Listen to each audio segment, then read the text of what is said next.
raha araka ny vaovao azy moa zany dia nanatanteraka fivoriam-be tao Toamasina ny syndicat ny mpiasan'ny fady serana n'Androany ary ho amin'ny rampitso dia eto Antananarivo indray no anatanteran'izy ireo izany fivorian-dehibe izany.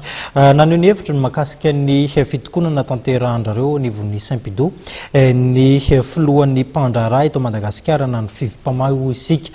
Misy fiantraikany lehibe eo amin'ny tontolon'ny fandraharana izany fitokonana izany araka izao fanazavana izao. Azadino fa ny exploitationtsika eto Madagasikara l'importation mahatratra 9 milliards d'ariary isan-taona. Dia ohatrany hoe resaka importation mahatratra ny exploitation zavatra mahatratra 7 milliards.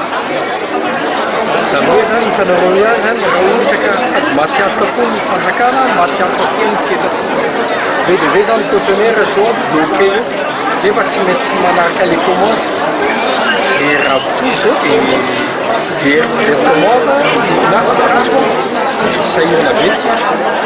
Ny textile age 90% ny vokatra ny textile age mankany ivelany.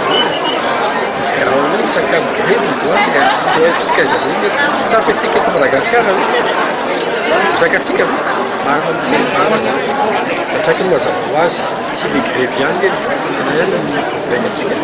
Atsika resaka kibokina tsy fisy fandriam-palema kolikoly aizany olona ho avy aty amin'ny investissement Madagasikara tsy dia misy fanan'olona tsika miteny hoe aleo asiana tonga eto Madagasikara daholo vahiny anao investissement mampiasa voly Madagasikara nefa manoana zay zava-misy eto Madagasikara tsy manoso mampaleny hoe zava-misy eto Madagasikara ka dia tsika moa hitatsika hoe misy manantena fotsiny tsara fotsiny fanjakana makandraikitra amin'izay na manao fanavarana fanampanao gazety zay misy tsy miakina hoe inona ny andraikitra ilay fanjakana avy eo ohatran'izao hoe Madagasikara.